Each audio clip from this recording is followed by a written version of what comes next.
On June 2nd, 2023, the documentary series Shiny Happy People premiered on Amazon Prime.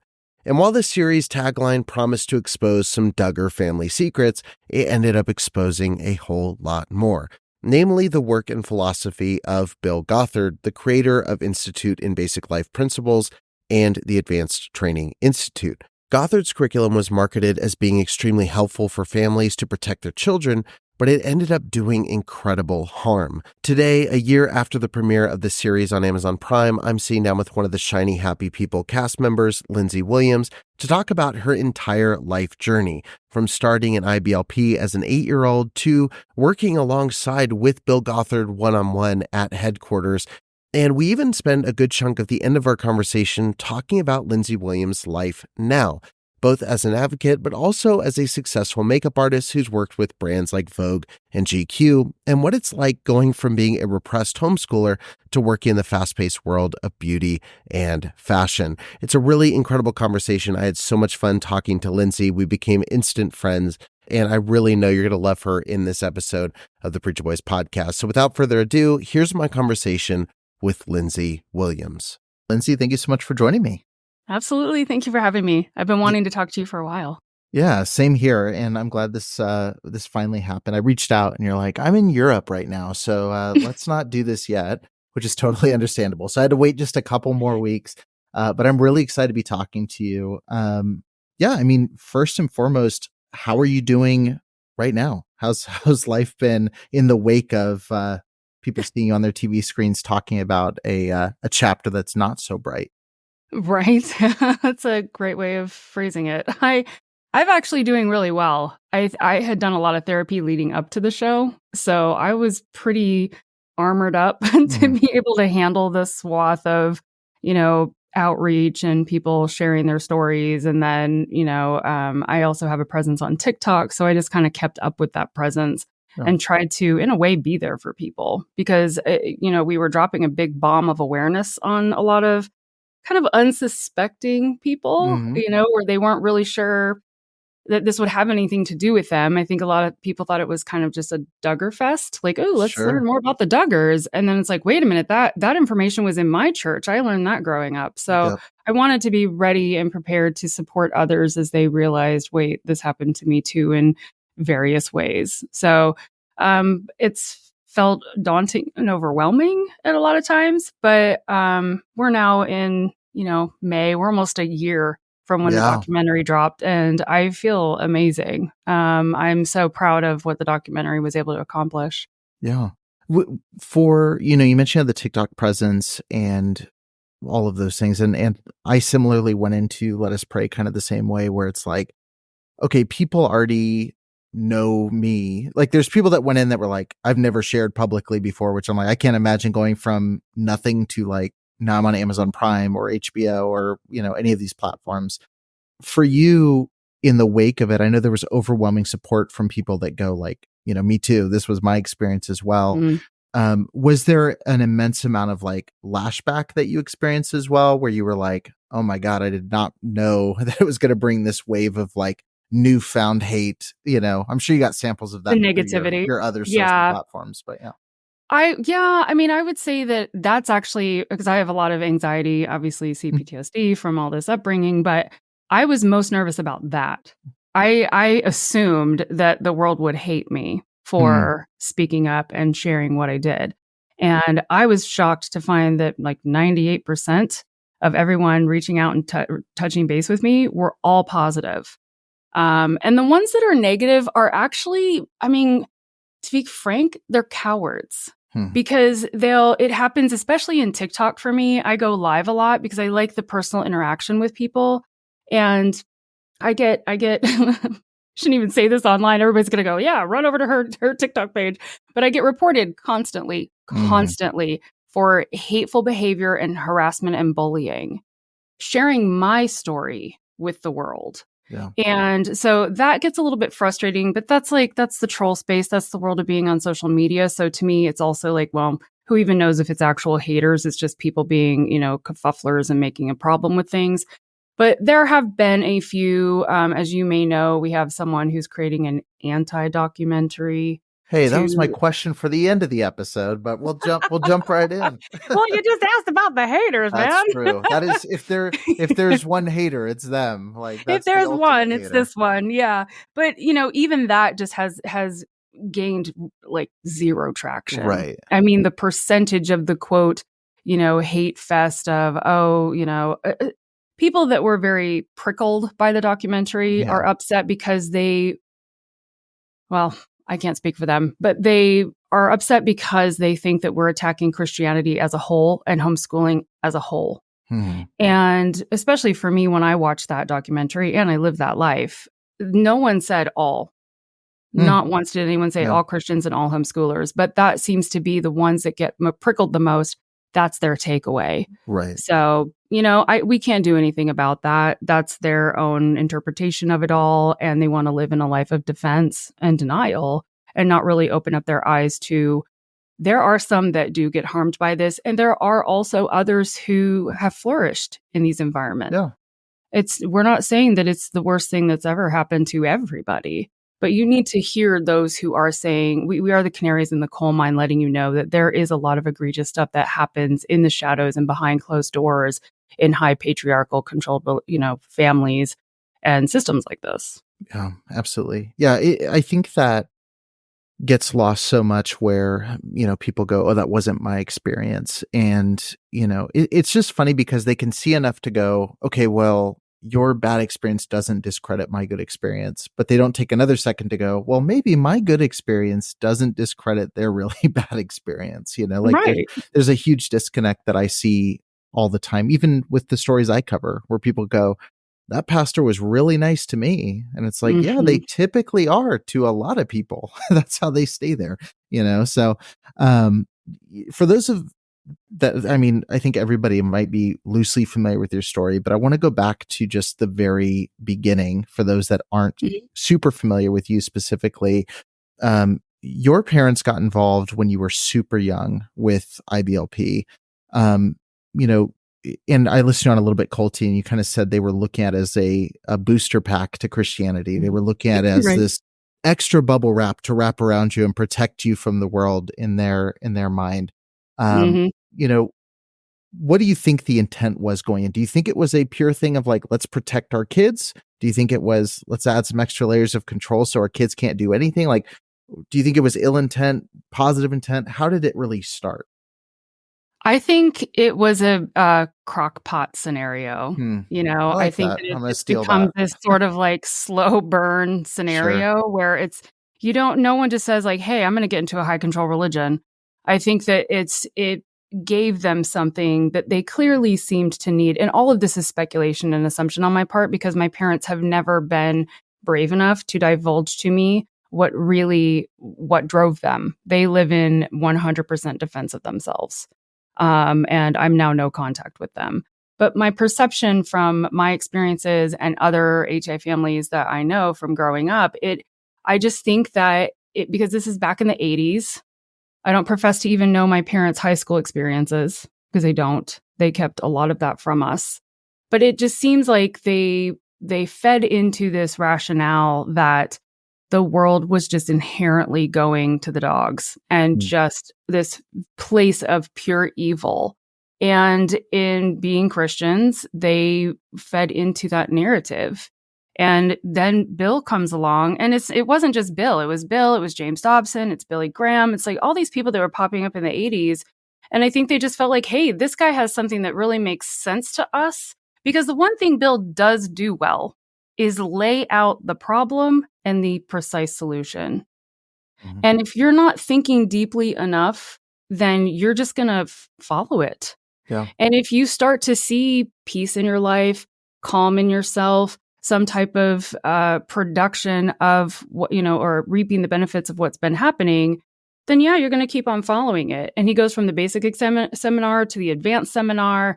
And then he built on that and said, hey, let's start a homeschooling program. Whatever reason he decided to do that for, I think financially, obviously, he had such a huge following. But I've been reading through the wisdom booklets again for some projects. And he was so scarred. It is so triggering. And I'm like, am I re-scarring myself? But even reading through some of these wisdom booklets, I'm sitting here shocked that this is what my education was as an 8-year-old. I'm 46 now. My parents were even younger than I am at this point in time when they were homeschooling us with this material. And it is so blatantly not okay and not suited for children. So I have to keep deducing that they were so in that crock pot of safety, and it just kept marinating for them that, like, this is the way. We believe Bill. We believe him 100%. So anything he tells our children, anything from any of his systems, his organizations, his teachings, his training centers, his programs, send them to everything, because we just 100% now trust him, carte blanche. Yeah. Yeah, I think you really just concisely explained the appeal of Bill Gothard, because I think even my reaction when I watch his content, when I see, A Shiny Happy People, like everybody else in America saw when it came out, where it's like, who's this weird little guy with no wife and no kids? Like, how does he draw all these people to himself? And you think the same thing with Keith Raniere. You think the same thing with so many Baptist pastors in the independent fundamental Baptist world. You think of Joseph Smith. You look at all these people and you go, how did they get so much power? But then you go, it's all reaction. Like, it is reactionary to, there's this threat, and the person identifying the threat, whether the threat exists or not, then has the power to go, here's the cure to this threat. Yeah. And, that's why I ask about your parents' motives in the beginning. I think about this all the time now as a parent, because I think I have there's parents that get in that want the control. There's parents that get in, and I think this is thousands of parents who got involved with IBLP that go, I want my kids safe, like all parents do. And have you seen Footloose? This is a very bizarre. Okay, yeah. So I just watched it like a week ago, and it's fresh in my mind. And I told my wife, I said, there's two things in Footloose. One thing I love, one thing I don't love. The thing I love is that John Lithgow's character, as both a father and a pastor, it's very clear that his entire theology and worldview is centered around a reaction to a tragedy. It is an emotionally fueled thing that's justified with this logic. Right. And he brings the whole town around. I said, that's a very realistic view of how people become hyper fundamentalists. What I didn't find realistic is how quickly he folds at the end of the movie, where he's like, you guys are right. I was like, that would never happen. Give it about 10 years. Right. But hey, you know what? The power of music. But it was one of those things, though, where I'm seeing in the Bill Gothard world, there were so many that had that mindset where it's like, maybe they had a kid that had, gone astray, quote unquote. Maybe they had experienced something themselves as teenagers. They didn't want their kids to repeat. And so they kind of just handed the keys to the childhood over to this guy that says, I'll make sure none of that stuff happens. Right. You mentioned, and so up to that point, that all sounds good on paper, but you mentioned that the curriculum was just not okay, especially as young as 8 years old. Now, somebody listening with no exposure to this might go, what does that mean? Can you give like one or two examples of just what not okay means in that context? So these wisdom booklets, there are 54 of them. You're meant to go through one every 6 weeks, 4 to 6 weeks, depending on how the family works. It's up to you. So you're going to hit maybe 6 of them a year, maybe 8, just depending on how much your family goes through materials. So I was 8 years old when I went through the first 6 to 8 wisdom booklets, and we're learning, basic Greek. We're learning multiplication and division. We're learning about eye diseases. We're learning about things that, like, I'm 8. Let's just remind ourselves, I am 8. We're also going through theology, Christian theology. It's very meaty and so hyper-focused and spiritually bent to the education is very bent towards scripture, which I don't particularly want to say that is the worst thing that could ever happen, but it's not accurate. It's just not accurate information, because they are pulling from scripture and then they're just kind of pulling from their own thought processes and their own ideologies. It's not based in fact. So it's I I don't even know how else to go through it. But in my link tree on TikTok, my account is the Cult Chronicles. I actually have a link to all of the wisdom booklets because some blessed human being actually scanned in every single one of them. So if any is really curious, please go and take a look because they still exist. And when the homeschooling program shut down a couple of years ago, which I think a lot of the public pressure was forcing them to do so, they left the wisdom booklets available for home Bible studies. They basically took these wisdom booklets and now are selling them for just home discipleship Bible study classes. So my education, what I had to stand on going into the world, is now just a cute Bible study for Christians. That's how warped this is. Yeah. That you would just flip it to a Bible study. Yeah. It wasn't a robust education. And it was very disjointed. It never built on itself. Right. It wasn't like I learned my ABCs and then words and nouns and verbs, and then here's how you write a sentence and a paragraph in a book. It's, today's these really difficult words, but it's taken from this scripture verse. Now go find a thesaurus and a biblical lexicon and go. And just like, again, I'm 8. What is all this? Sure. Yeah, very indoctrinating. Do you remember time before? Like, how young were you when they joined? Oh yeah, I was 8. When so you were 8 when you started. Yeah, when I was getting homeschooled, they pulled me out of 3rd grade. I was 8 years old in New Jersey, and then prior to that, they were going to the basic and advanced seminars. Okay, but I was in public school at that point when they were going to the seminars. But things were starting to change. Like I said in the documentary, just more and more of my freedoms started getting taken away. Yeah. I couldn't wear sleeveless shirts anymore. I couldn't wear my corduroy jeans that I loved so much. I had started to wear these insanely frilly dresses with puff sleeves. I felt like Anna Green Gables. And I'm just like, I like a puff sleeve, but this is getting ridiculous. And then just my ability as I matured, that's when I started to feel it most. I think when you're a kid, you're not quite as aware. But when I became a teenager, started to develop as a young lady, it was, you could no longer talk to boys. You could no longer be competitive. You could no longer speak your mind. You had to really just, I really hate the thought of like back in those days, it was so confining and I had to just imposter myself. And I'm very aware that that's exactly what I did because who I am now is who was always inside of me. This very sarcastic, mouthy girl who knows her mind. And I had to shove her back somewhere else and basically just pretend to be this facade of a submissive, demure Proverbs 31 woman. Yeah. Yeah, that's what I was curious was how much your parents were circling this before, because again, you're just kind of going deeper into this system where it's like, okay, they're in the programs, we're doing our home devotions, we're going to this church, we're now pulled out of my school to homeschooled to going to conferences to it seems like it's just, on the inside, it's got to feel like drowning because you're just going deeper and deeper, but it's just this kind of step-by-step indoctrination.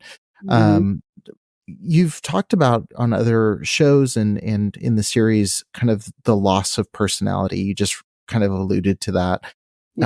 You were very athletic, kind of a tomboy growing up. You're playing games, and all of a sudden, I can't play this sport because I can't wear the clothes required for that sport. What are some other parts of your personality that had already begun developing by the time you're 8 years old that got silenced by, now I have to be part of this uniform group of silent, submissive women in this system? That's actually a really great question. Yes. I'm think always like, I'll find one along the way. I got to do one that someone hasn't asked her yet, which at this point is probably pretty hard. But I think that the outside form was the part that was the initial frustration of my not being able to be who I was, because it annoyed me to have to wear a skirt. I had to act differently. I had to walk differently. I had to then be worried about all of the women and the people that would tattle on me if my shirt became unbuttoned, or if, a slit became unzipped or something, it was all these privacy panels you'd have to be aware of on your body. And then I became very aware that my body was just a problem. And my image of myself started to just really go downhill. And it was like you had to present pretty on your head, your face, your skin, your hair. But then the rest of it underneath, I mean, yeah, when you stop being athletic and you stop really doing the fun things that keep your body moving, you just become frumpy, and, even as like when I was at headquarters, they're feeding you these types of foods that are just starches and carbs, and yet we're sitting in offices all day. And I started to gain a lot of weight. And in a way, I was like, well, maybe this isn't a bad thing because now I'm not going to be a stumbling block to people. How wild that's, I don't know. It's like you're supposed to be in that prime where you're just like, yay, this is great. I feel so good about myself. And kind of in my mind, you peacock a little bit, like, I feel so good about myself. It was just the bigger I could get the hair, the better, because then I was lauded over my hair. Like, oh, your hair looks amazing. But I think personality wise, when that starts to happen, you just withdraw from yourself because you're not really proud of what you see in the mirror. And you're really only living in your physical presentation to keep everyone around you happy. So I don't know that I was always aware of like what it was doing to my personality. It was just this constant hyper focus of making sure, well, is my skirt doing this? Is my tummy tucked in? Is my booty tucked under so that it doesn't sway out? I have a little bit of a tiny sway in my back. And so I always had my booty kind of stuck out. And then it was like, I realized I was tucking my pelvis under more so that I wouldn't have body shape. And I think not realizing what that's also doing to your spirit, to who you are, and that vivaciousness. And I don't know if I've said it much, but when I was sent down to Oklahoma City for getting in trouble for kissing my now husband at headquarters, I was writing in a journal at the time, which is a very dangerous thing to do in ATI because everybody always has eyes on things and you're always afraid that someone's going to end up reading your journal. But my writing became so tiny and so reduced.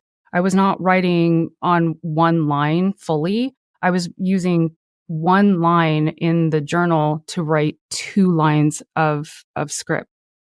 And it still to this day freaks me out when I look at it. I don't even know if I wrote that small. I mean, ants can read it. Just like in there, just as tiny as possible. And when I saw that 20 years later, I never really thought about it when I was doing it. And then I looked back and I'm just like, oh my God, like this is just a physical manifestation of how reduced I felt. Couldn't have gotten any smaller at that point with how battered down I had become, with everyone from all sides judging me constantly, and I could never do anything right.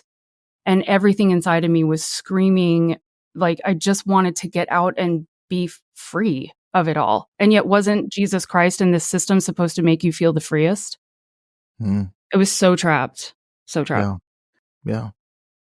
I mean, it's interesting talking about this because, and my wife talks about all the time, like the feeling of there's so much focus on appearance, but there's such a fine line you have to walk where it's like, so I put out a question. I'm interviewing a sex educator on the show, and I put out a question, just said, how did purity culture affect your view of this?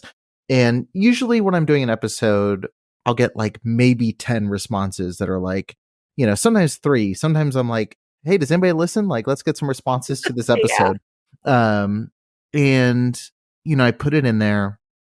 Like a day later, I've got like 100 responses of just things. And there's so many similarities, but also a lot of unique experiences. But one that really stuck out. What in the world? That's like how Bill Gothard would say it. A weird Canadian accent. Right. Sorry to all the Canadian listeners of the show. But one of the things that stuck out to me in the responses was one person said, I felt like something akin to, I felt like I was not supposed to focus on drawing attention to myself at all, but also I was supposed to be very slutty for my husband and desirable. And obviously in that context, referring to who people say at church versus who I'm supposed to be at home and all of the duty related to that kind of existence. But I think that also existed Sunday mornings. Like I always tell my wife, I'm like, you know, guys created this religion when modest is skirts and high heels and lots of makeup and hair done up. I was like, it's a very traditional view of like women's beauty. Hmm. But then on the flip side, it's like you're expected to do all those things, but then it's also like you said, well, I can't have any shape, or I can't wear this that's too tight, or I can show this but not that. It's like it's a tightrope walk of like Yeah. I'm either a, you know, all the things you'd be labeled in the world, or I'm this like hyper.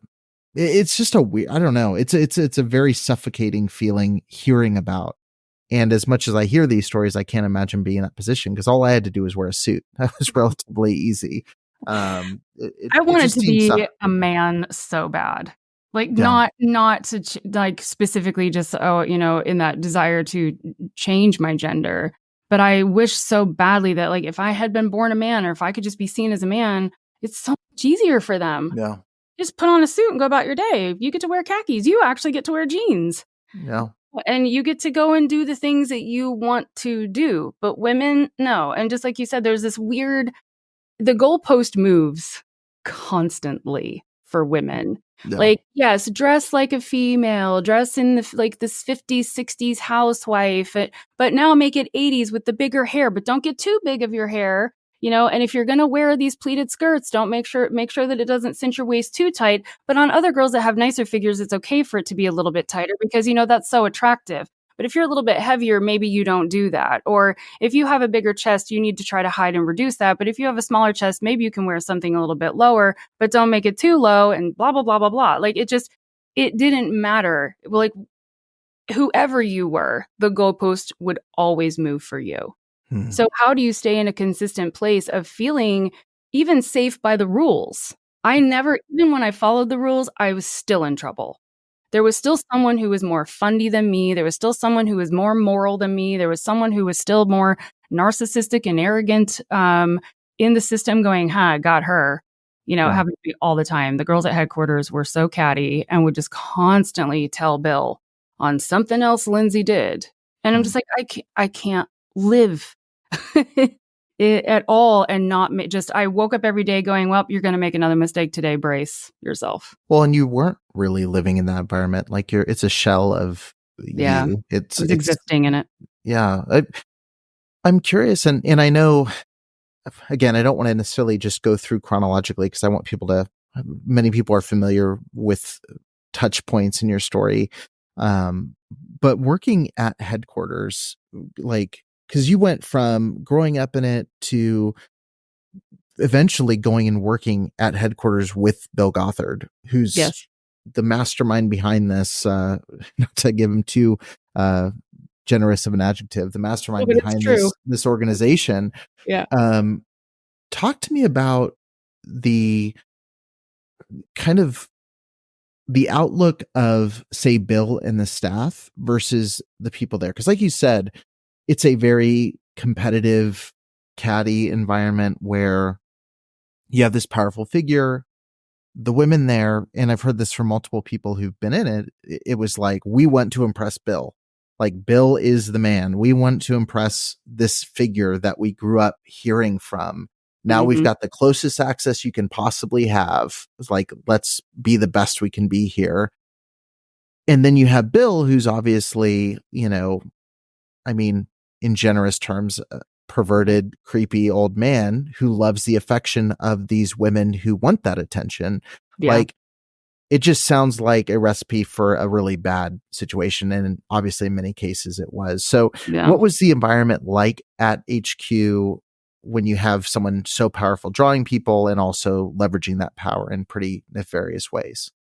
It was strange for me, partly because the way that I came to headquarters was not by the normal route of going to headquarters. Most people that work there and the long-term staff tended to be people who followed a certain formula. They had gone through certain different programs. There was always these levels. If you went through this seminar, the counseling seminar, and then go through a men's counseling seminar, and then go do this seminar, then you were higher up to be able to work at a training center as staff. And once you're staff, a lot of times you get paid if you're brought on because they see this godliness in you and you've accomplished all these things. But others would not. They would have to pay to be there. So they're paying to be a part of the ministry, which I also found always to be a little messed up. Like, Wow. really? They're like, if I hadn't finished the faith, knowledge, and virtue journals, which was a thing in homeschooling, if I hadn't finished those journals, then maybe I wasn't strong enough, but I still wanted to work there and be a part of the ministry. I would have to pay to be there. That's So bizarre. yeah, it's messed up. So What were people paying to go? Was it well, like this was back in the 90s, so it was, I mean, you could pay, I think, anywhere from $150 to $300 a week. wow? Yeah, per And kid.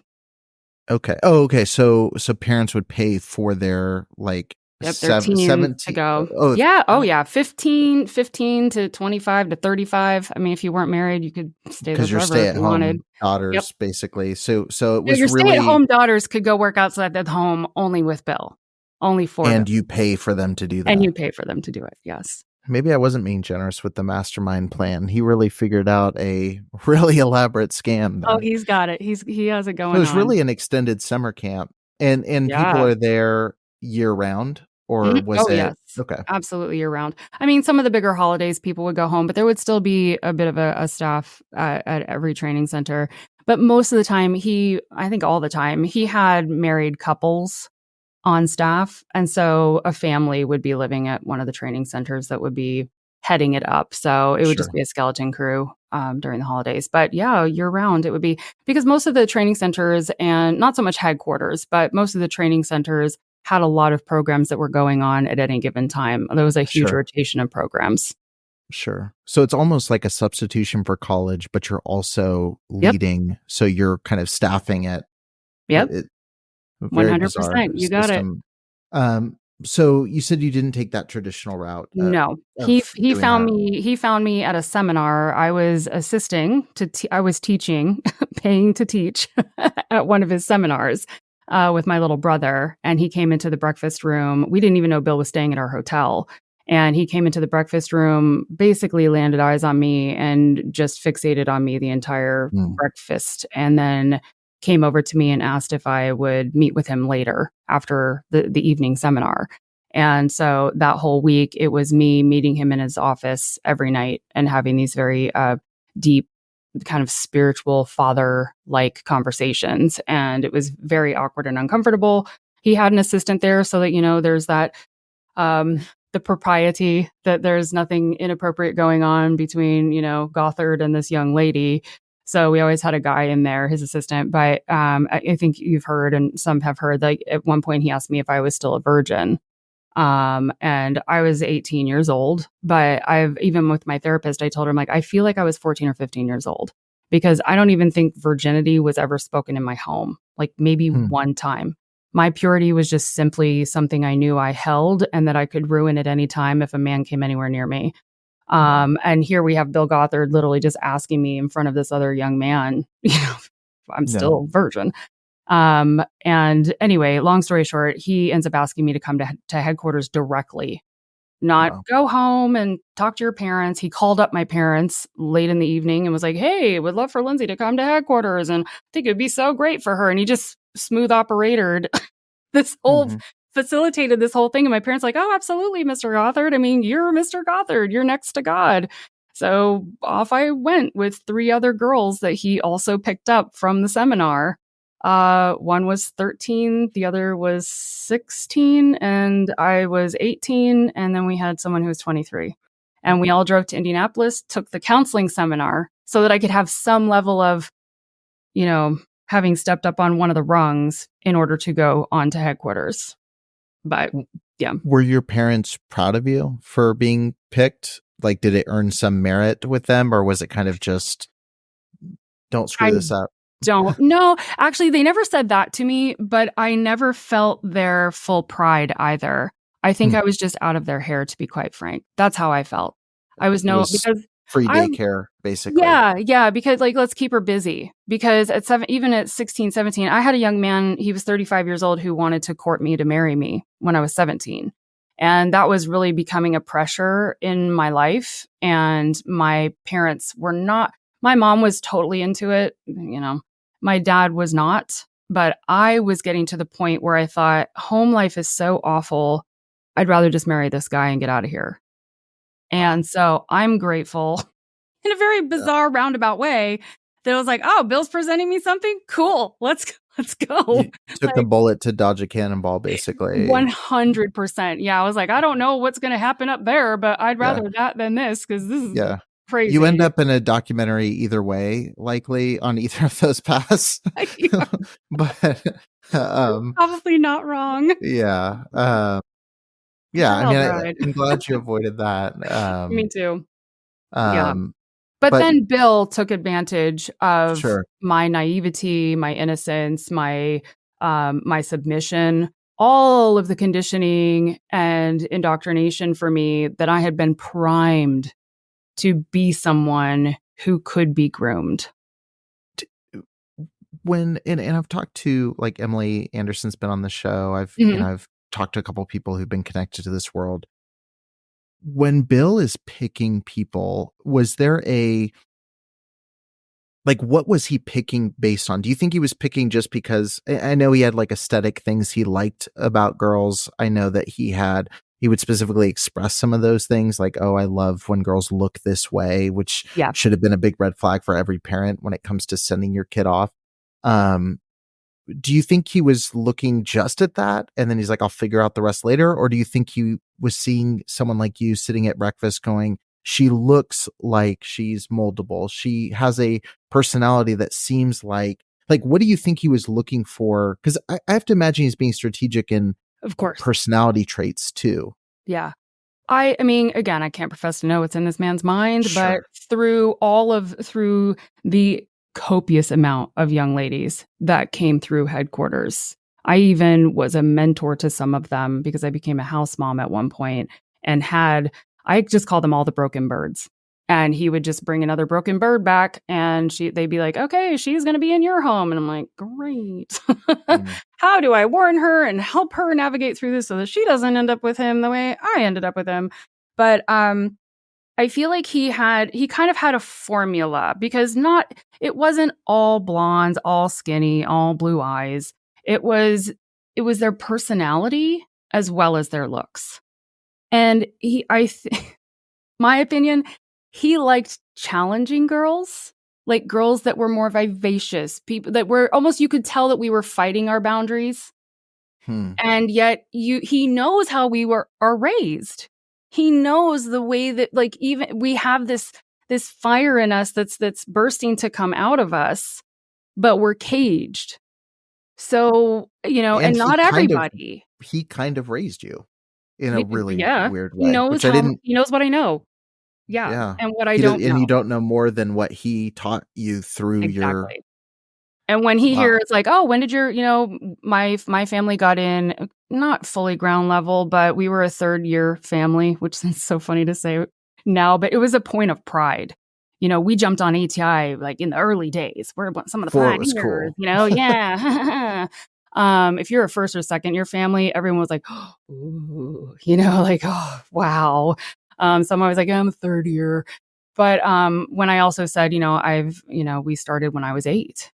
That's a lot of information for him to pick out because this man knew life before all of this. He went to school, he went to college, he had his experiences, whatever they may have been, but he knows the world to a degree, in my opinion. Now, back then, I was just like, he's the purest man, that I know. Like the closest to God. So you believe, you listen.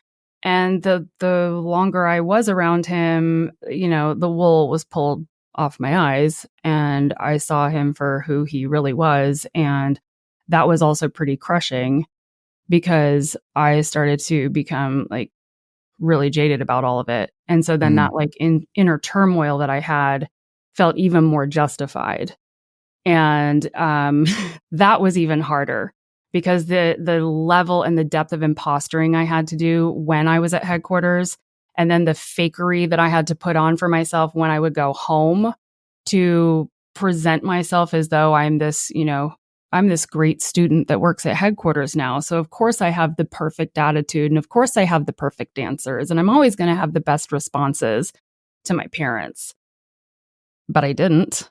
I would get so frustrated and aggravated with everything. And I could feel my energy and my attitude changing. And I know that my parents felt it. But again, we weren't taught as a family to be open and to tell each other things. And I also felt that if they knew what Bill had done and was doing with me, that they would bring me home. And then I would also be shamed and blamed for everything. And I'm not an idiot. I don't want that on my head. So I'll just be here an imposter, and then I'll go to headquarters an imposter. And I heard a quote the other day that like really blew my mind, where they said, "Be careful of the mask you wear, that it will become your face." And I thought, it did for a while. I got to a point where I was like, do I really believe all of this? Is it really working for me? Now Bill has me at headquarters. Did he bring me here because I really thought when he brought me to headquarters that it's because he saw God in me. Finally, someone saw how hard I was trying to be a good Christian. And he, of all people, he saw it across the breakfast room. But I look back on that now, and all he saw was a broken bird.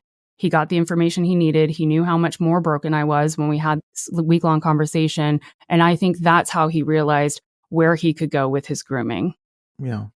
I mean, yeah, that's a heartbreaking thing where, and again, it goes back to the crockpot thing, which I love how you said that, because there's so much good, bad, and ugly in these stories. And, religious indoctrination on its own is a completely, that's a whole nother topic. Like we can go into when should kids be taught, what does it mean to indoctrinate versus to give different paths and that sort of thing.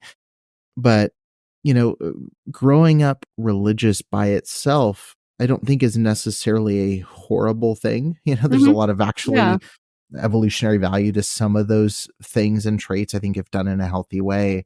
But it's a really sad thing to put yourself in the shoes of you as a young girl going, I believe that he has righteous intentions. And I believe that there is this God figure, and this person who's a representative of that figure sees that in me. To have that taken away, like someone listening to this who's jaded would say, well, at least the bubble bursts because like none of that's real anyway, but it was real to you. And I think it's important to take a second to recognize like you're dealing with not only a violation from someone who's in a position of authority, it's like this is a violation of your worldview at that time. That's huge. And you can tell no one.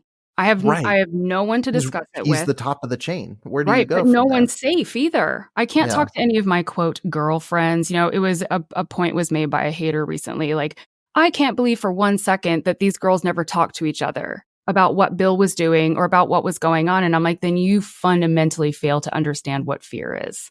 Yeah. Because there is absolutely no freaking way I would have told even my closest friends. Only 2 males at headquarters knew what was going on with me and Bill. And even with them, I didn't share the depth of it. I made it sound like it happened one time because I didn't know even how they would react to it. And then just played it off and like, oh no, it's okay. I'm not, like, everything's fine. Just to hide. Because I knew how it would fall back on me. But yeah, where do you go when you realize that everything you've been told to believe since you were 8 is now just not really true? It doesn't hold. It has nothing for me. I just turned off inside and spiritually. I reading the Bible. I didn't even want to look at a Bible. I hated going to church. I hated sitting there and it just became this like torture in my soul. And yet I had to imposter because I knew I wouldn't survive any other option at that point. Yeah.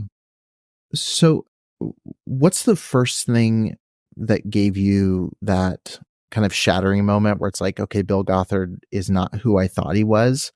And how quick was that roller coaster from something feels super off to like, oh, it clearly is really off? And like, what was the time frame of that? Was it like, I'm stuck in this for a couple months, couple years, like, and to the point where it's like, okay, I absolutely can't be in this. Like, this is atrocious. Like, how slow or fast was that process?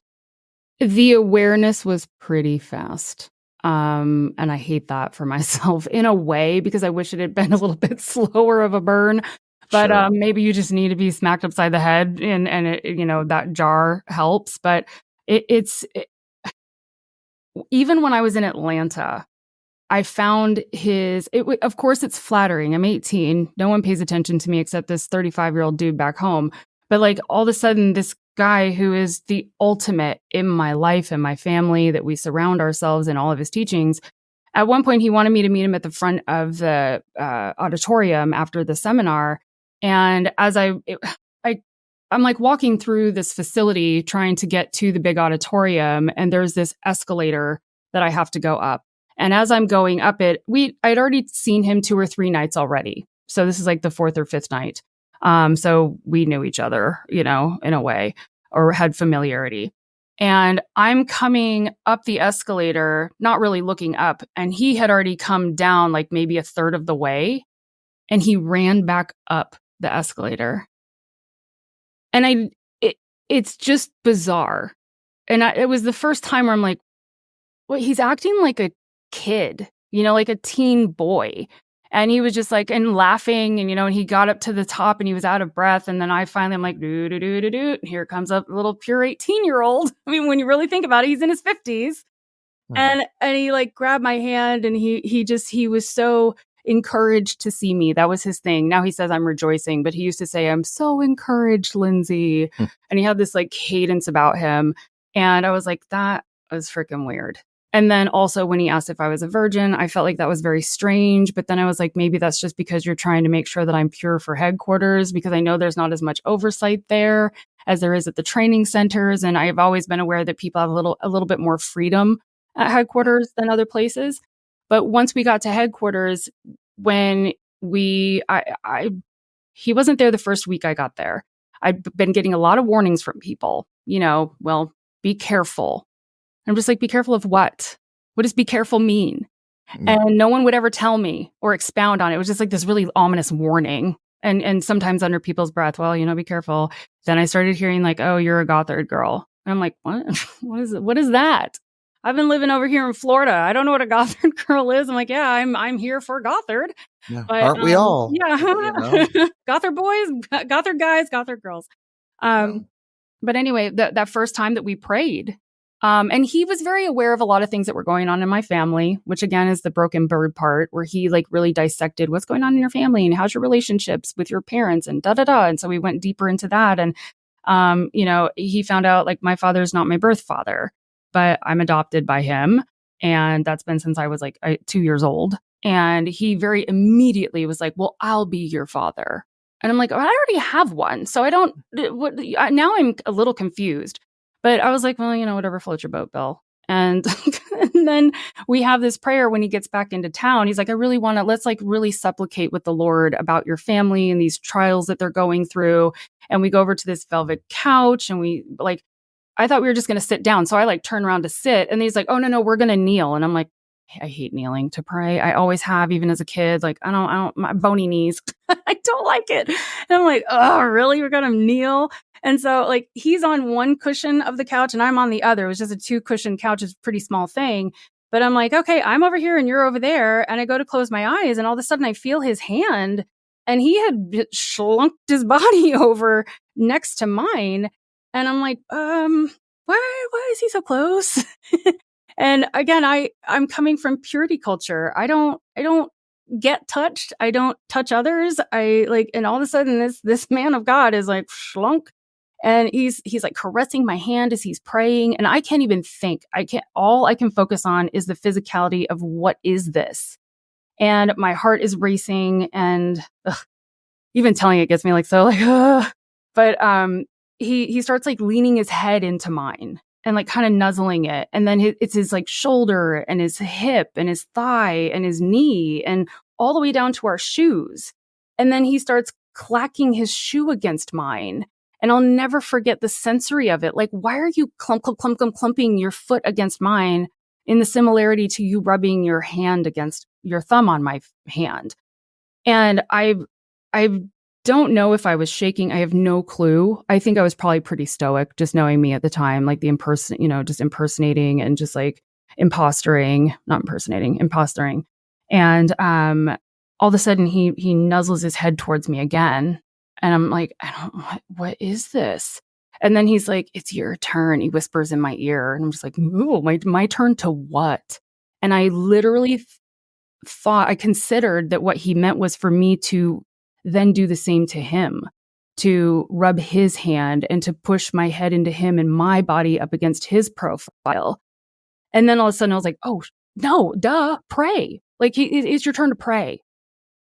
And so I just had to like turn all of that off and try to say words out of my mouth. And I remember my mouth being so dry and just like, I don't even know what I'm supposed to utter. And I can't remember. The funny thing is I remember all of the physicality of that. Don't know what I said at all. I was like, word, numbers. Is this working? And then, as soon as I said amen, he was like, amen. And he squeezed my hand really tight. And I was up off that couch like a jackrabbit. I was just like, poo-poo, and walk over and get my tote bag and good night, Mr. Gothard, and see you tomorrow. And out I went. I didn't ask for dismissal or anything. I was out. And that scenario played for about 4 to 6 months. Wow. Consistently 3 to 4 nights a week. Yeah. And I just had to steel myself because I knew that this is what we were going to do. And I like my ability to believe in him, my ability to trust that anything he said held any value was just down to zero. And I stayed at headquarters for almost 3 full years. Wow. Mm-hmm. And what was the final straw for you leaving? What was the reason you broke away from that environment? It wasn't by choice. I actually got in trouble for kissing a guy. And I think at that point, I had found this like wonderful human being who is now my husband of almost 24 years now. So I picked wisely. He chose me though, really. But I really fell hard for him. And yet at headquarters with purity culture and everything that we're raised with, like that type of fraternization is not okay. Yeah. Like boys and girls do not intermingle unless you're playing handbells or singing in a choir, and then that's it. And so we were discovered over a phone call. Someone overheard a phone call that we had where we basically said, we shouldn't have kissed each other. And it was great and all. Thank you so much. But like, let's never do that again while we're here. And someone else overheard the conversation and confronted us about it and said, you have to go and tell Bill or I'll tell him in 24 hours. So we were forced to have to like confess our horrific sin. And the next day or two, my husband was gone. He was sent home. I stayed at headquarters for like another 3 months. And even in that, I'm just like, I don't understand. Like, I should not be here. But Bill took it as an opportunity to pray for my moral compass and blah, blah, blah. He always found another reason to come and have me pray with him. Yeah. And finally, it was actually not me. It was the board of directors. I hate laughing, but it cracks me up. Like he sat me down after a meeting one day and he was like, well, Lindsay, the board of directors is no longer allowing me to keep you at headquarters. And I was like, wait, what? Like, what does the board of directors have to do with anything? And apparently they were just like, she's got to go. Like, bye-bye. So I was like, well, I understand. I guess I'll go home. I knew my clock was ticking to go. Sure. But I was like, well, I guess I'll go back home now. And he's like, well, actually, I already talked to your father. We're sending you to Oklahoma next week. And I'm like, whoa, wait, what? So I was actually shipped to Oklahoma training. And you're like 24. 21 years old. Or 21. 21 years old. And I was sent, like, it was against my will. I did not want to go there. I loathed the training centers. They are not okay. These places are so bad. And I was like, great. And I was treated like I had the scarlet letter on my dress when I was there.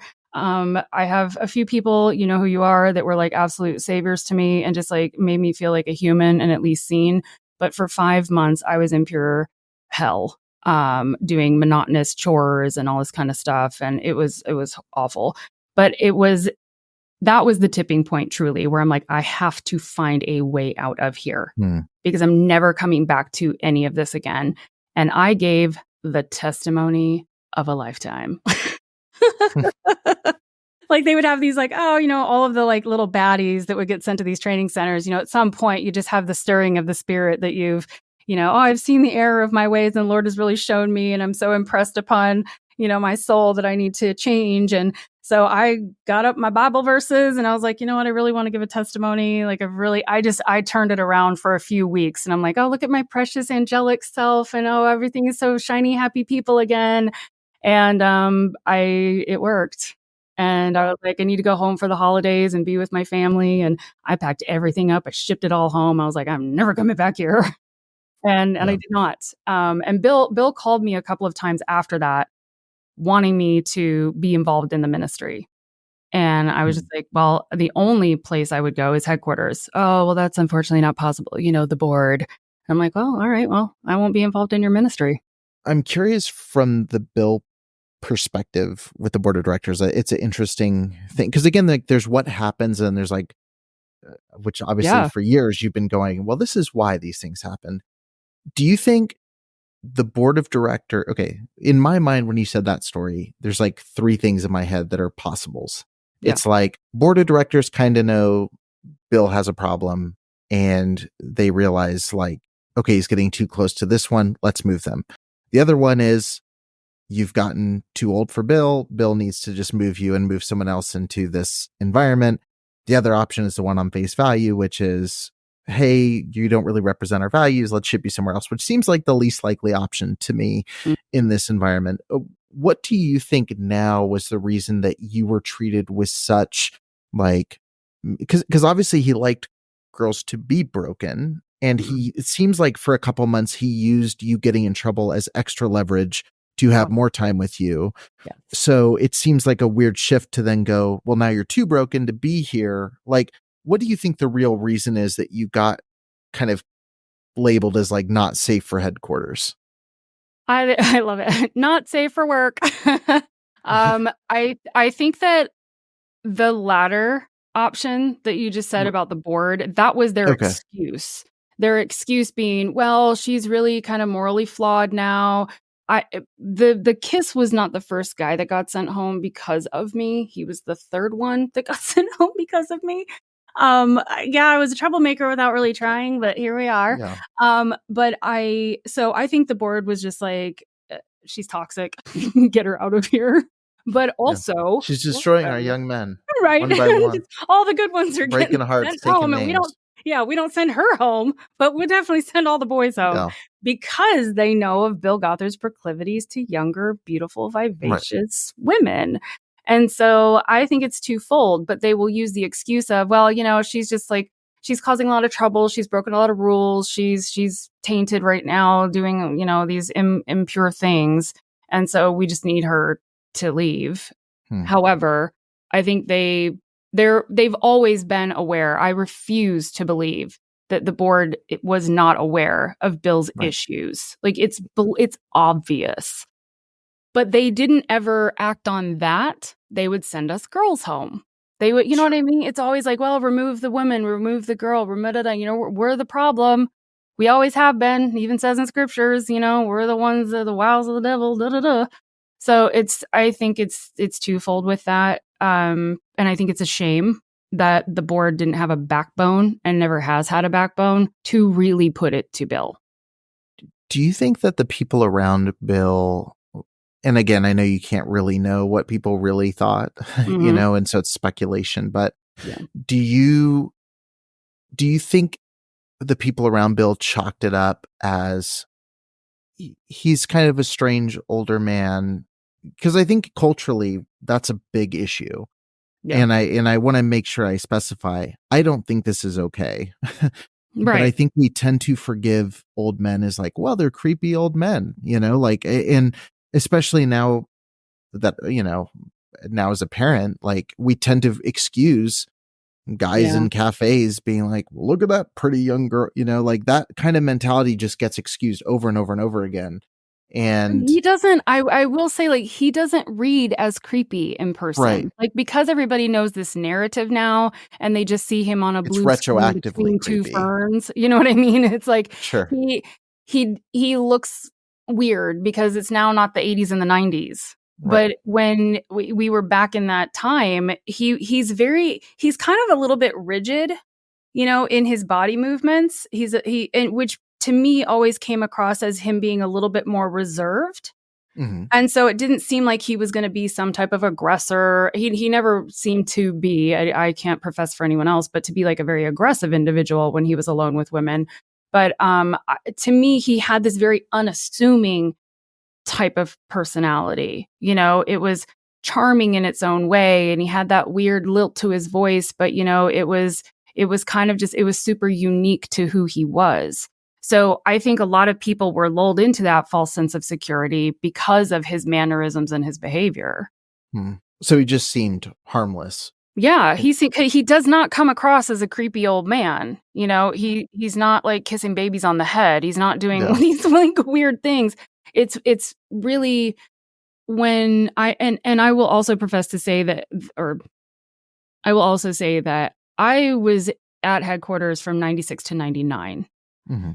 It seems when I left in 99 from all of this, it seems that in the next 10 to 15 years, he did become very creepy.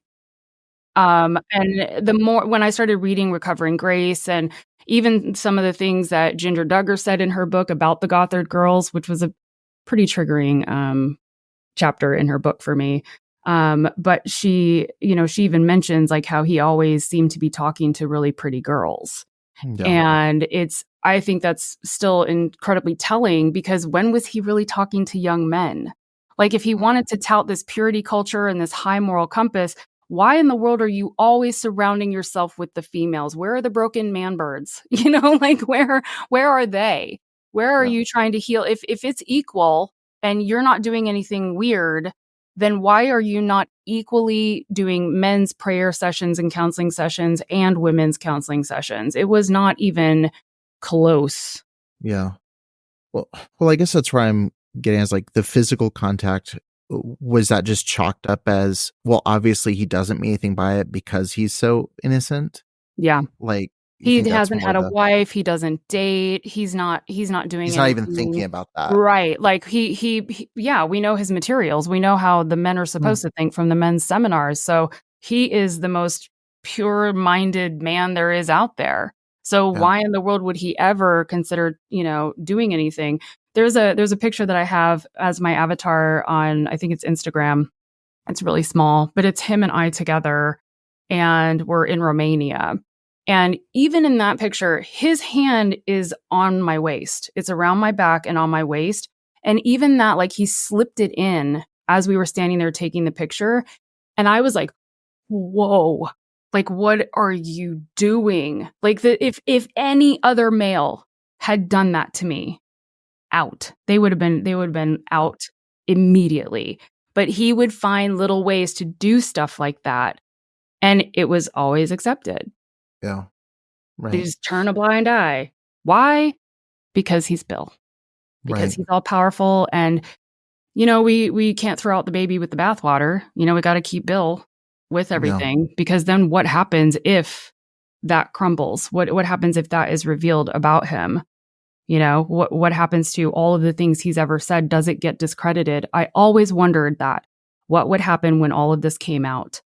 And what they've done is they've whitewashed him from the material. They still exist. IBLP still exists. They're rebranding themselves as the Home Discipleship Network. So be aware, everybody. That is an IBLP program. It's an IBLP program. And they have other programs as well. And he has his own Embassy University, which is, if you would like a chuckle, go look at Embassy University. But they have taken his name off of everything. And even in the seminars that they do now, because they do like, I think every 6 months or so, they do another seminar.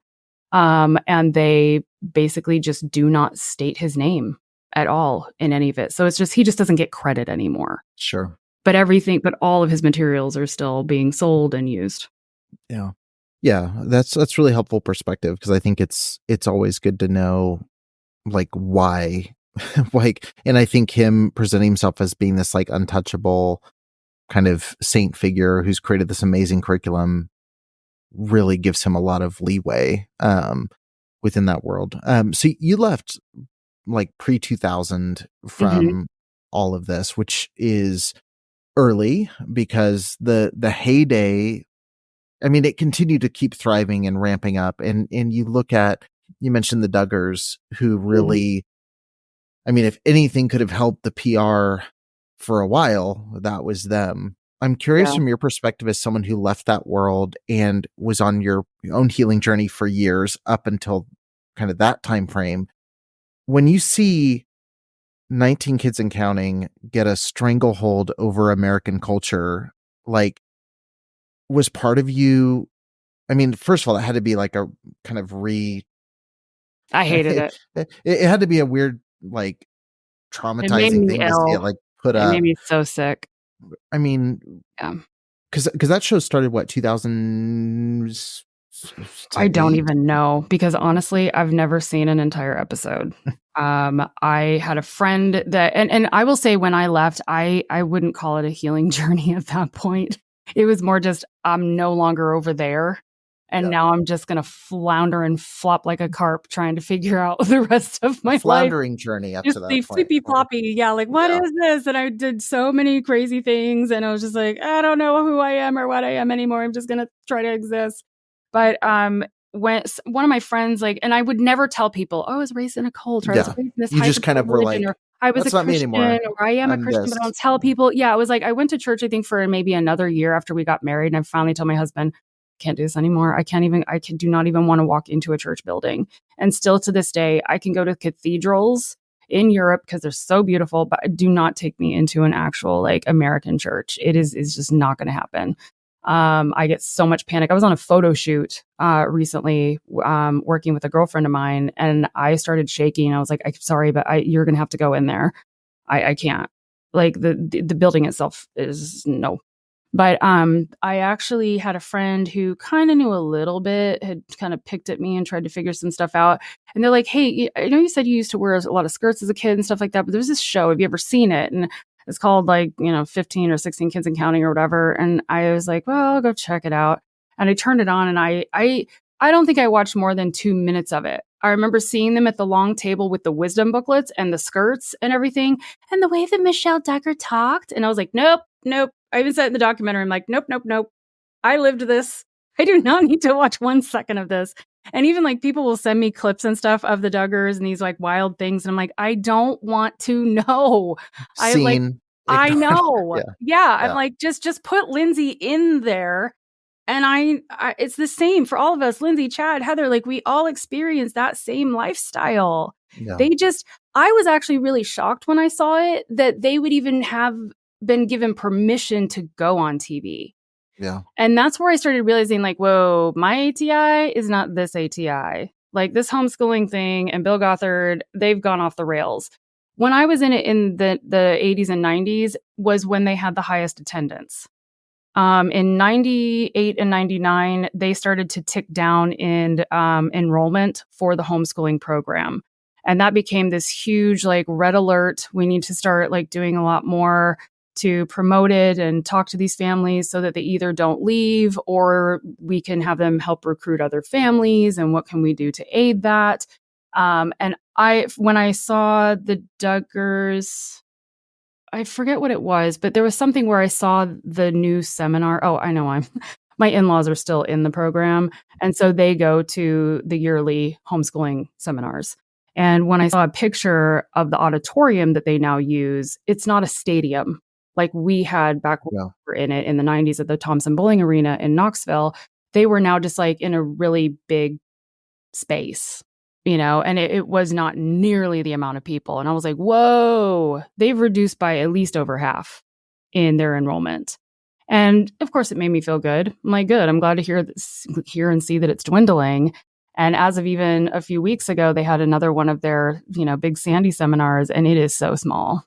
yeah. Like, it has really, really dwindled. We're down to the point where we're with, like, the fringe ones that are still like trying to hang on with their little Yeah. claws into this fundamentalism thing. Yeah. Yeah. My wife grew up Southern Baptist and got really big into the Duggars. Like, so I met her in high school. And I too was in high school, just to make clear. Okay. Not a hardcore fundamentalist. I always like to say that now because when you grew up IFB and you say you meet your wife in high school, you have to clarify That you I were was also a 25. teenager. Right. You Yeah, weren't I was 25. her youth pastor. I was the assistant coach of the girls basketball team, and Ooh. man, she caught my eye. Right. But anyway, no. So I was in like 11th grade when she came in, and so our school had gotten a lot looser at that point. It was still very strict. There was major issues.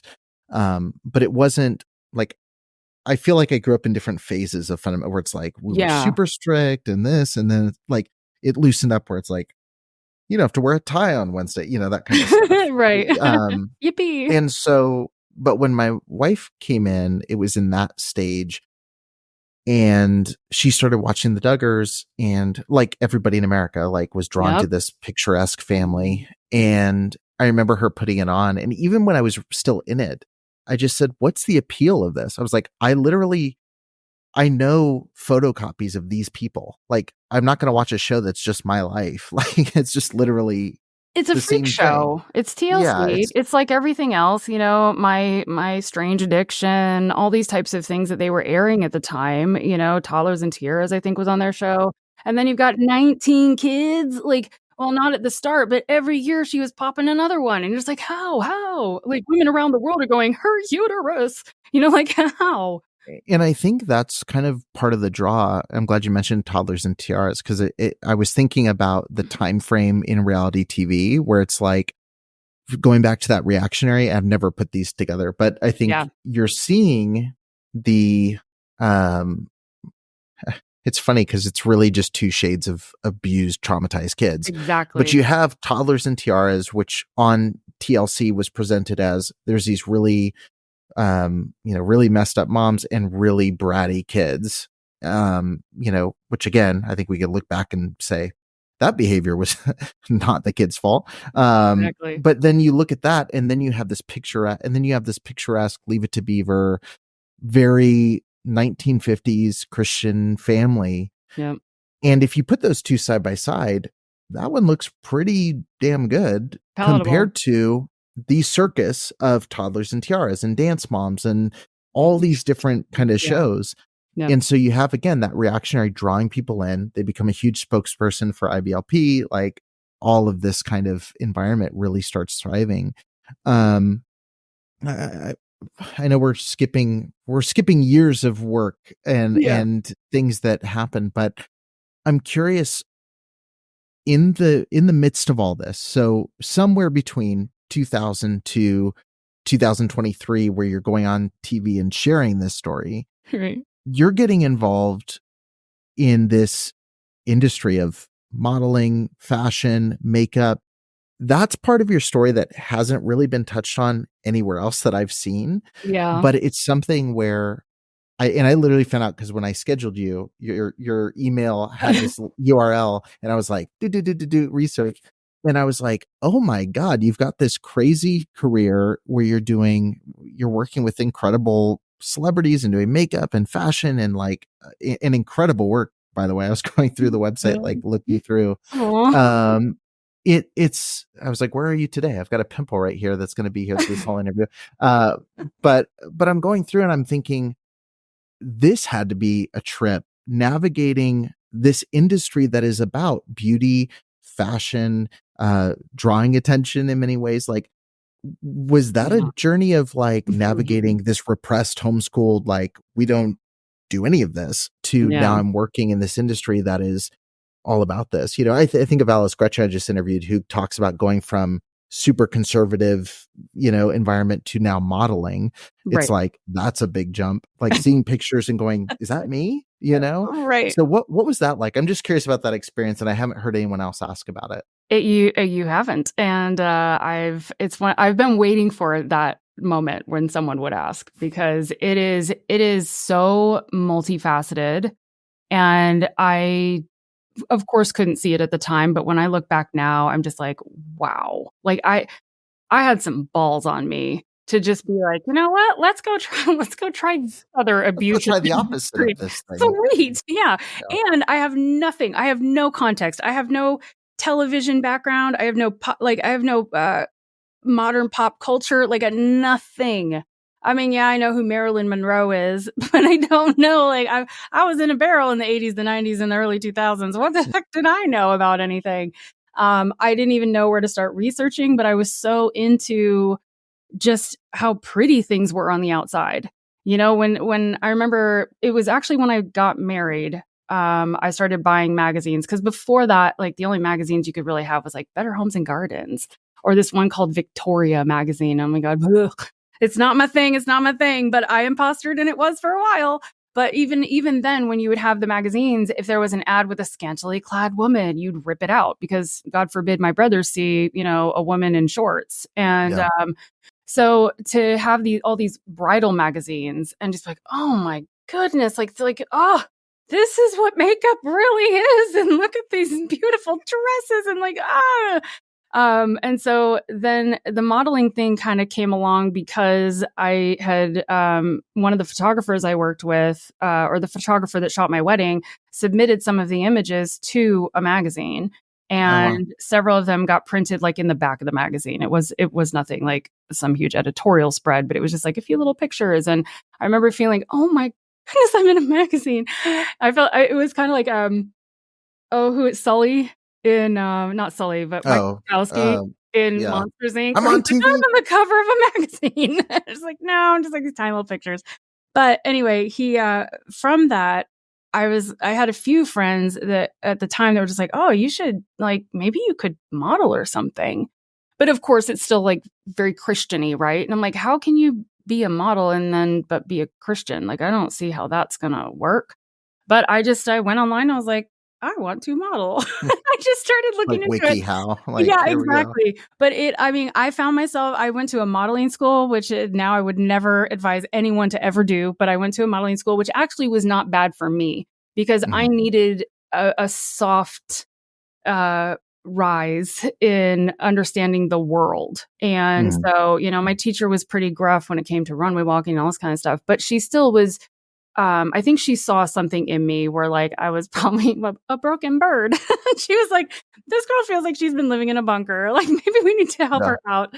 But I grew confidence in that, just period. Just, it helped me gain confidence. And then from doing some of the modeling stuff, like I started modeling in lingerie and in swimsuits, and it was not making people I knew very happy, especially the ones from headquarters and all these other people that were my fundy friends. And I had to make a choice. I remember the day. I had to make the decision. Do I say screw it to them and find my way? Or do I continue to kowtow to this belief system and just let all of that go? And I realized in that moment that I did not want to live a life of regret. And I was in control moving forward of my choices. And if I worried about regretting something that I would or would not do, then I needed to do it. Within reason, obviously. But I was just like, I'm not going to regret trying to model. And will I regret leaving all of these people? At that point, no. Like, I was so tired. I mean, you're boring. You're tired. You're not joyful. You're not interesting. You're overbearing. It's so oppressive, and I don't like it. And I love this freedom of being on set and listening to rock and roll, and everyone's creative, and they're just free flowing, and no one's cruel up until that point. People weren't really cruel. But once that tripped me into becoming a makeup artist, because I was doing makeup for myself in a small town. And then a photographer was like, I love how you do your makeup when we go and do shoots. Like, can I hire you to do makeup for a calendar for a casino? And I was like, oh my gosh, really? And he's like, yeah, I'll pay you. And I was like, oh my gosh, yes. I thought I was supposed to pay you. Right, exactly. It's always me paying to work. Yeah, and so I got paid to do that. And then he immediately asked me to do another magazine, a bridal magazine. And I was treated incredibly rudely by another artist on that job. And it really broke my heart because I was just like, I'm finally feeling like a passion about something. And like everything, someone comes in and dumps their shit all over it. And then, I'll rephrase that. Someone comes in and You just can like, cuss. It's fine. okay, I was like, I don't know if it's like offensive to people.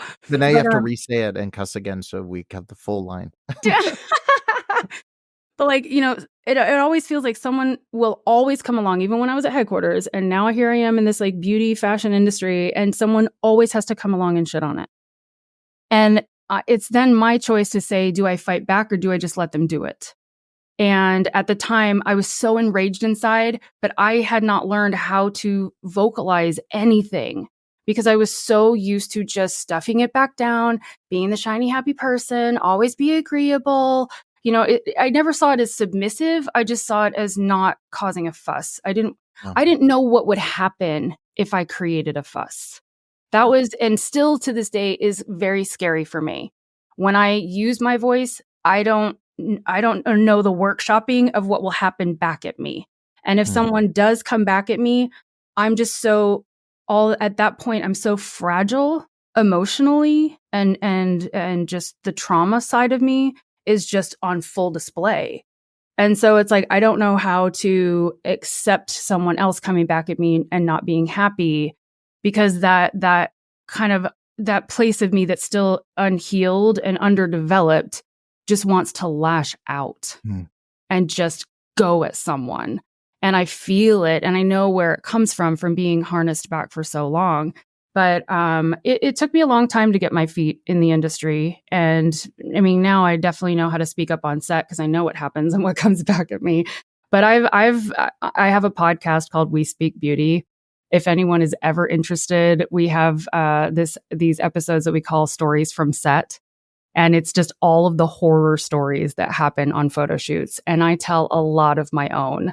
And when you think about my upbringing and you listen to these stories, you can hear that struggle of someone coming at me with authority, even though they're being a full-on jerk and have no right to do so. And yet my response is to just, kind of submit to it and don't cause a fuss. Or for me, for the longest time, it was just simply shock. Why is this person telling me to get back on the floor where I belong?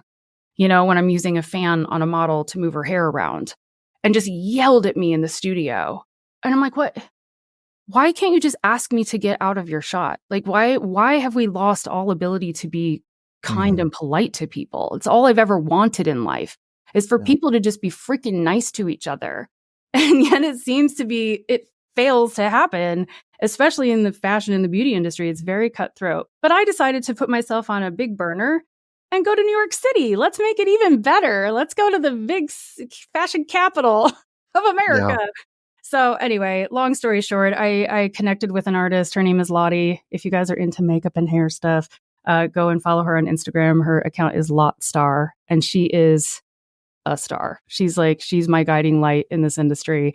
And I've been her first assistant for fashion shows overseas, New York, Milan, Paris, London, for like 10 or 15 years now at this point. Yeah. And my life is amazing. I love this career so much and try to navigate it to the best of my ability, but not as a broken bird.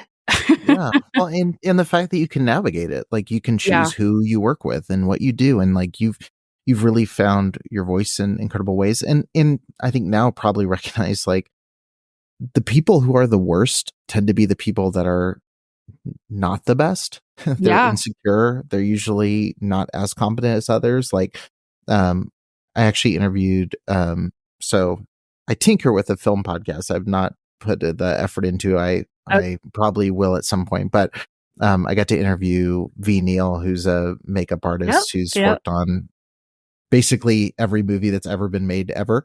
And talking to her, the interview was really cool, but the cool thing was I got to talk to her for like an hour on the phone before doing the interview. It was so weird, but it spoke to her personality where like she called me to like ask what I wanted from the interview and then ended up talking for like an hour, just sharing stories. But what I took away was just, it was so much of that personality of like, so-and-so said this, and she's like, fuck them. I don't care about them. And there's this. But she was so kind and so giving of her time. And I'm like, you're the last person that should be giving me this time because I'm nobody. Like, you're like an Oscar winning makeup artist who's like worked with everybody. But she was like so down to earth and chill. And I was like, that's the mark of confidence. Yeah. Like, and knowing that you are the best at what you do. And it's cool. Like, whatever industry you're in, like, I'm not in that world, but like working with people who are in entrepreneurship, and that, like, I've met the people that come in and blow up the way that fundamentalist pastors did. And it is super hard to deal with. But then you can, like you said, you can navigate, you can stick up for yourself, and then you can never work with those people again. Oh, exactly. You're not locked in the way you used to be locked in with this stuff. Totally. And it's kind of fun to realize when someone blows up, like, oh, that's just a really insecure person. Like, they're really struggling to hold it all together. You're so transparent, bro. Yeah, I'm like, you're just so transparent. And you think that you have these big walls up and you big, mean, bad photographer. I'm tough. I'm just like, whatever. I don't have time for you. That's what I say in my head. I'm like, I don't have time for you. I talked to someone recently, and he was, I forget who it was, but anyway, he basically says, like, the number one way to quickly lose all respect on your set is basically to blow up. He's like, the minute a director screams at anybody, like, he's lost everybody, because it just you lose all of your power in that moment, because people go, oh, you don't know what you're doing. Like, it immediately just shows like you're in a panic. But again, I think if you can reframe and go like, okay, now I know that, like, I'm not going to let it affect me the way that it has in the past. It's a cool, I don't know. I like laughing at people now. I find a lot of strength. I mean, film sets are a different beast. I've only done a few films, but I do find that the director is like the patriarch of the family, of the entire crew. And they do, even for photography, like, they set the tone for the entire room and the entire space. And I don't think that a lot of people realize that in walking in, you have such a beautiful potential to be a wonderfully guiding leader, to orchestrate everyone that comes together to have the most like fruitful outcome of a shoot. But yeah, these ones that just want to like taskmaster their way through it. It's just I always hate the images when I'm on jobs like that, because I can tell that I'm almost like I'm doing makeup under duress, or I'm just like, just get it done and get me out of here. Where's my paycheck? See ya.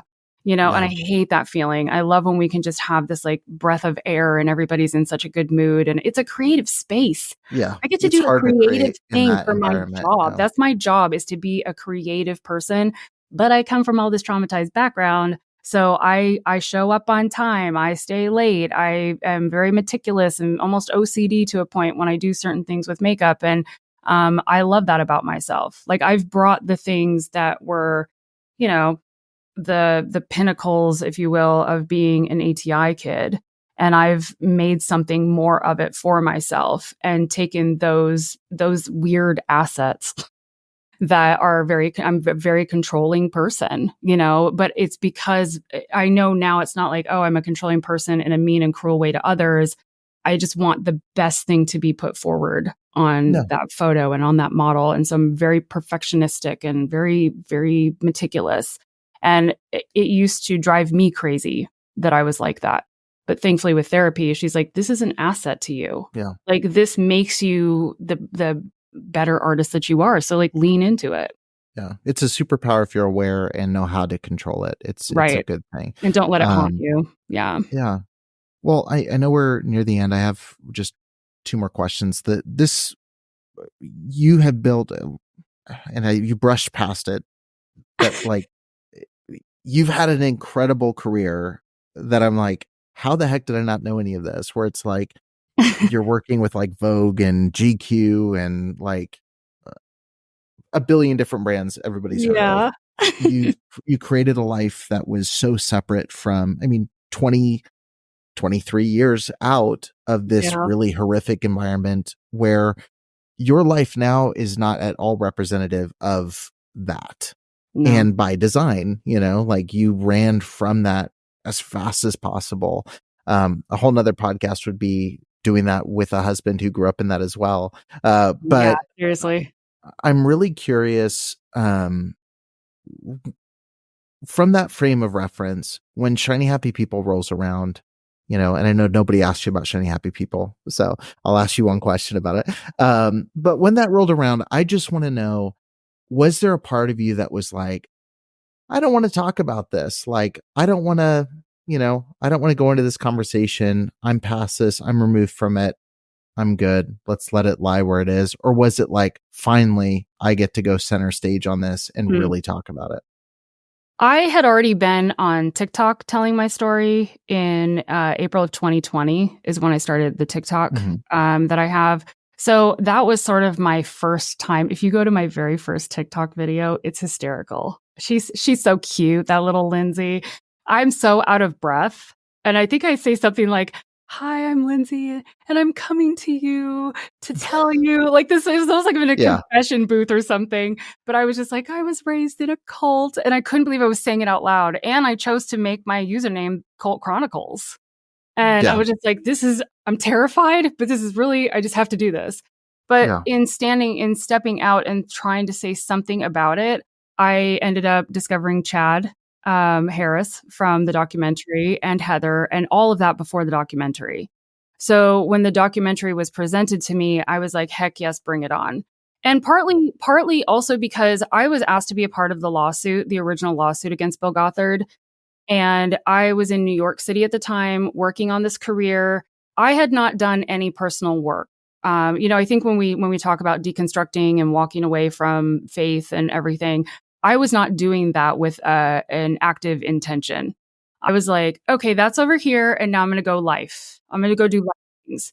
And I was struggling the whole way. When I say flopping like a carp, I'm not kidding. I mean, I was so out of oxygen, but I was still flopping around. And when that was presented to me, I was so terrified. Like the PTSD that I didn't know I was experiencing, the panic, like for weeks, I couldn't even focus on photo shoots or anything. I was walking around the city feeling claustrophobic everywhere. I hated my life. But I had two beautiful friends that wanted me to be involved, and we had some phone call conversations. And I finally, like at the end of one of them, I was like, I will help you because she decided to go ahead with it. And I was like, I will help support you in if you need, like testimony from me, corroborating stories, but I can't do this. Like, I need to cut the call short. I'm so sorry. And that was it. And I heard nothing back from people, and I just had to watch online like everybody else did to see what was going on. So I always had like a bit of guilt with that. And yet when I would line it up with, do I regret it?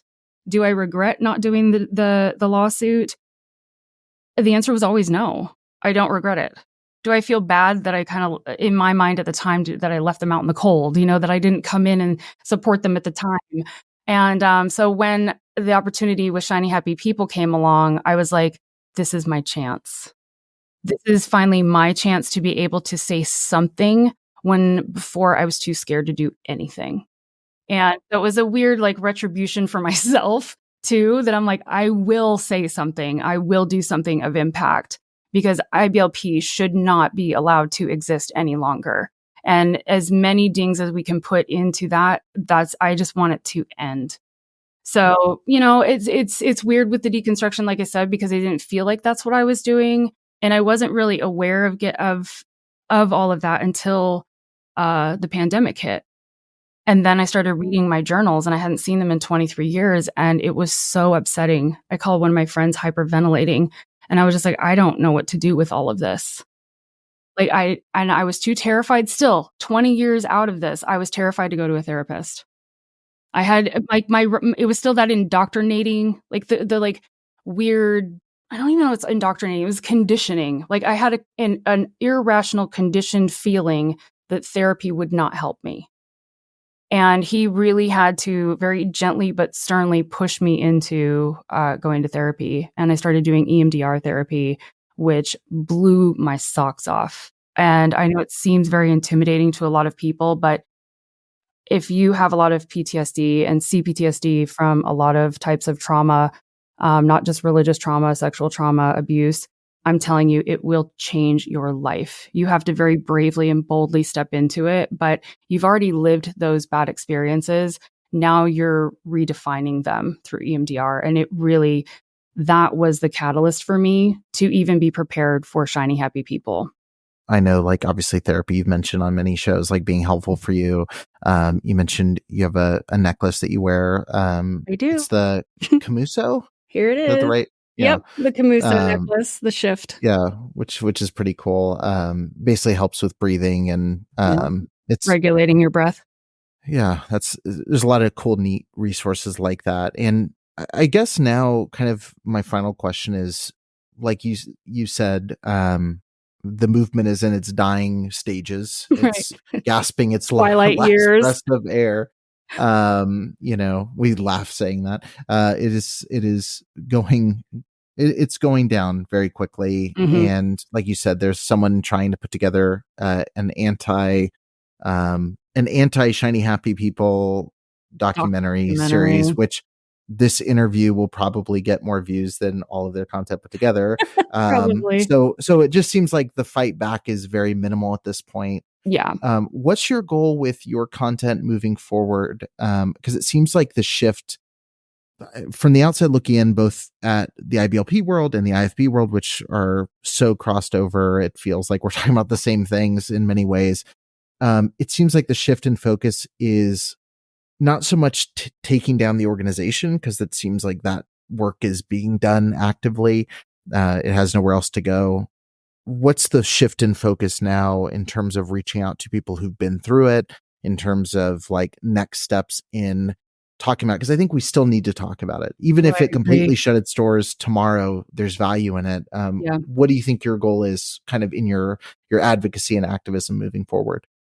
Another wonderful question. I think I've triggered my husband a few times because I've been purchasing material, and he's like, "Why in the world do you have this in the house?" I'm just like, because I am going to literally go through every character quality. Like for me, I want people to understand how, just like to me, the umbrella diagram in the documentary was a real aha moment for people that weren't even raised in fundamentalism, or IFB or IBLP, ATI, whatever, where they're like, "Oh my God, that was at my church, or my mom showed that to me, and I remember that." And I'm like, of course, yeah, because it props up authority. and what parent doesn't want you to listen and obey everything they say? And I think that when we have a platform like that and we provide that insight, we also need to be there for kind of like the trauma that also reveals for everyone else. And I know that I'm not responsible for everybody on this planet, but I feel like I have done a lot of the work now. And so I want to be there for people when they find these aha moments with fundamentalism. And at least it's someone that they can go to and ask a question. And I want to keep unveiling more, which is like, don't want to traumatize everybody. However, like Bill Gothard had 49 character qualities. And this is one of the things that I want to start talking about, because these character quality definitions are words you can find in the dictionary: obedience, attentiveness, alertness, discretion, compassion, these types of things. But the definitions are not correct. The intention of them is not correct. And in some of my deconstructing, and my beautiful armchair therapist, Daniel Klingler, he and I have spent hours and hours and hours where he would use a word with me. My biggest trigger word is forgiveness. And he would say, well, what do you feel like when someone tells you to forgive? And I would say, like, absolutely not. It's not their right to force me or demand me or request that I forgive them. That is only for myself. And he's like, where is this coming from, though? And we looked up the definition that Bill, because that's the definition I have. I don't have dictionary definitions to these types of words. I was so indoctrinated at a young age that this is what forgiveness is, something that you must do for others in order for you to heal. But it's a doing for others so that others, and I told him my definition is that so others get to go free. Not so that I find freedom, but so that other people get to go free and go do those bad things again. And so then I have no trust. And how is that a godly perspective of forgiveness? Like, that's not how that works. So I want to be able to sort of like, look, I'm not a scholar, I'm just a freaking homeschool kid, but I want to be able to unveil those types of things and share that with people, because I know that those are some ahas that we don't realize we're carrying with us. So that's more my advocacy, but also therapy.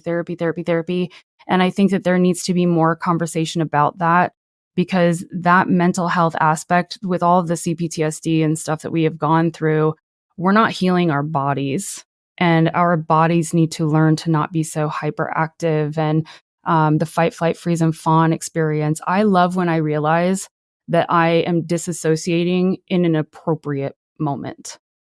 And I love when I realize that my fight or flight shows up when it's now supposed to. And that feels so healing to me. And yet a lot of us are still going to be in that space where we're afraid to use our voice because we don't know what happens when the other person uses theirs.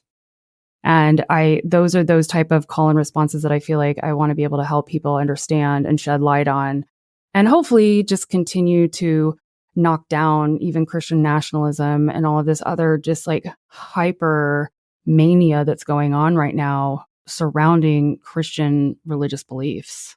I'm excited to keep seeing this progression. And like you said, there's a lot of different things that it almost feels like you're cutting the head off something and then there's two more heads grow back. Like there's always something that's like connected in some way. So I'm excited to see your takes on all of those moving forward. But for anybody listening, go check out Shiny Happy People. If you haven't gotten kind of the deep dive, I can't even say deep dive, the basic introduction to this, right? There's so much more to go.